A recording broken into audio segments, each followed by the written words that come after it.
Welcome back to கலி cricketer. இன்னைக்கு என்ன பார்க்க போகிற வீடியோனா இந்தியன் டெஸ்ட் ஸ்குவாட் அனௌன்ஸ் பண்ணியிருக்காங்க இங்கிலாந்து போகிறதுக்கு. இங்கிலாண்டில் 5 டெஸ்ட் மேட்ச் ஆடணும். போன தடவையே 2-2 ட்ரா பண்ணாங்க. 5வது டெஸ்ட் மேட்ச் நடக்கல. இந்த தடவை கிங் கோலி, ரோஹித் சர்மா, ரவிச்சந்திரன் அஸ்வின் இல்லாமல் போகிறாங்கங்க. பொறுத்திருந்து பார்ப்போம். ஸ்குவாடை முதல்ல நான் படிக்கிறேன். Shubman Gill captain, Rishabh Pant vice captain. பேட்ஸ்மேனில் பார்த்தீங்கன்னா ஜெய்ஸ்வால், கேஎல் ராகுல், சாய் சுதர்சன், அபிமன்யு ஈஸ்வரன், கருண் நாயர், நிதிஷ் ரெட்டி, ஜடேஜா.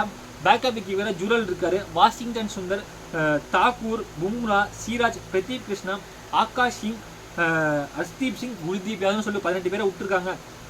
இந்த 18 பேரில் எந்த பிளேயிங் 11 ஆடுவாங்கன்னு நான் நினைக்கிறேன். நீங்கள் நினைக்கிறத கமெண்ட் பண்ணுங்கள். என்ன பொறுத்தவரை ஓப்பனிங் வந்து எஸ்எஸ்சி ஜெய்ஸ்வாலும் கேஎல் ராகுலும் ஓப்பன் பண்ணுவாங்க. ஒன் சாய் சுதர்சன் ஆடுவார் நான் நினைக்கிறேன். பட் நம்பர் 4 கில் ஆடுவார். Number 5 Karun Nair. Number 6 wicket keeper batsman Rishabh Pant. Number 7 Nitish Reddy. Number 8 Jadeja. Number 9 Bumrah. Number 10 Mohammed Siraj. Number 11 Prasidh Krishnan நான் நினைக்கிறேன். நீ யார் ஆடுவாங்கன்னு சொல்லி கமெண்ட் பண்ணுங்கள். இதில் என்ன மிஸ் ஆகிருக்குன்னு பார்த்தீங்கன்னா ஸ்ரேயஸ் ஐயர் அவர் தாங்க. நீங்கள் அவர் டெஸ்ட்டாக இருந்தாலும் பர்ஃபார்ம் பண்ணலன்னு சொல்லலாம். நீங்கள் எதை பேஸ் பண்ணி இந்த டெஸ்ட் ஸ்குவாட் எடுத்திங்கன்னா ஐபிஎல் பர்ஃபார்மன்ஸும் டொமஸ்டிக்கில் ஆன கருண் நாயரை டெஸ்ட் டீமில் எடுத்திருக்கீங்க.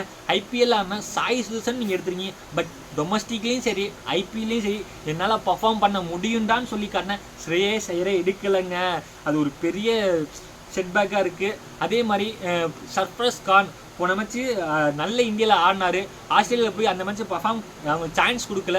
அவர் இதுக்காக 10 கிலோ குறைச்சிருக்காரு. பட் அவரையும் உட்கார வச்சுருக்காங்க. அது மட்டும் இல்லாமல் பார்த்தீங்கன்னா போன தடவைக்கு இந்த தடவைக்கு என்ன மாற்றம்னு பார்த்தீங்கன்னா வச்சுக்கோங்களேன். டெஸ்ட் ஸ்குவாடில் ரோஹித் சர்மாவாக இருக்கட்டும், விராட் கோலியாக இருக்கட்டும், சர்ஃப்ராஸ் இருக்கட்டும், ரவிச்சந்திரன் அஸ்வினாக இருக்கட்டும், ஹர்ஷித் ராணா இருக்கும். ஆஸ்திரேலியா டூருக்கு போனாங்களே அதில் இந்த 5 பேர் மிஸ் அவுட் ஆயிருக்காங்க. அதுக்கு பதிலாக தான் கருண் நாயர், சாய் சுதர்சன், குல்தீப் யாதவ், சாதுல் தாக்கூர், ஹர்ஷ்தீப் சிங். எனக்கு தெரிஞ்சு குல்தீப் யாதவுக்கு பதிலாக அக்ஷர் பட்டேல் ஆடி இருக்கலாமா? எஸ், ஜடேஜாவும் அக்ஷர் பட்டேலும் சேம் ரோல் தான் ஆடுவாங்க, புரியுது. பட் குல்தீப் யாதவ் கம்பேர் பண்ணும்போது அவர் குல்தீப் யாதவ் நல்ல wicket taking bowler. Axar Patel நல்லா மெயின்டைன் பண்ணுவார். பட் எனக்கு தெரிஞ்சு அக்ஷர் பட்டேல் இருக்கணும் நான் கொஞ்சம் வருத்தப்படுறேன். குல்தீப் யாதவ் வந்து அந்தளவு சான்ஸ் கொடுக்க மாட்டாங்க ஜடேஜா இருக்க முடியாது. அதனால ஜடேஜாவுக்கு ஒரு பேக்கப்பாக அக்ஷர் பட்டேல் எடுத்திருந்தாங்க கொஞ்சம் யூஸ்ஃபுல்லாக இருந்திருக்கும். ஏன்னா குல்தீப் யாதவுக்கு வாய்ப்பே கொடுக்க மாட்டாங்க. ரவிச்சந்திரன் அஸ்வினிக்கே இங்கிலாண்டில் போனால் வாய்ப்பு கொடுக்க மாட்டாங்க. அப்படி இருந்தால் ஏன் அவங்க எடுத்தாங்கன்னு தெரியல. ஹர்ஷித் ராணா ஏன் மிஸ் பண்ணாங்க, ஏன் எடுத்தாங்கன்னு கொள்ள ஆஸ்திரேலியா எதுக்கடா எடுத்துருந்தீங்கன்னு இருக்குது. இப்போ ஏன்னா ட்ராப் பண்ணிங்க மாதிரி இருக்குது. இதெல்லாம் அவங்க மைண்ட் செட்லாம் உடையுங்க. என்னை பொறுத்தவரை ஸ்ரேயஸ் ஐயருக்கும் சர்ஃப்ராஸ் பெரிய அடி. அக்ஷர் பட்டேல் இங்கேனா ஆடுறீங்க, வெளியேனா உட்கார வச்சுருங்க. ரவிச்சந்திரன் அஸ்வின் மாதிரி தான். அதே மாதிரி இந்த ஸ்குவாடை வச்சுட்டு இங்கிலாண்டை ஜெயிக்க முடியுமா?